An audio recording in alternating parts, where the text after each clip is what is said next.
আপনাদেরকে কিছু সুখবর দেব। ইতিমধ্যে জাতিসংঘ বাংলাদেশে একটি জরিপ করেছে এই নির্বাচনের উপরে। সেই জরিপে 300 আসনের ভিতরে 265টা আসনে কালীগঞ্জ আশাশুনি সহ কালীগঞ্জ আশাশুনি 3 সহ 265টা আসনে কালীগঞ্জ আশাশুনি সহ ধানের বিপুল ভোটে গিয়েছে।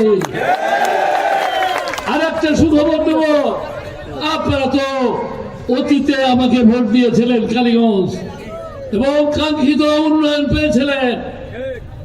আপনারা আমার কাছে ঋণী, আমি ঋণী না, কিন্তু যারা আমার কাছে ঋণী না আশাশুনিবাসী, সেই আশাশুনির সম্মিলিত হিন্দু বৌদ্ধ খ্রিস্টান তার সিদ্ধান্ত গ্রহণ করেছে কালীগঞ্জের এই উন্নয়নের দেখে তারা ওই অবিরত আশাশুনিকে উন্নয়ন করানোর জন্যই আমাকেই তাকে তারা ভোট দিবে।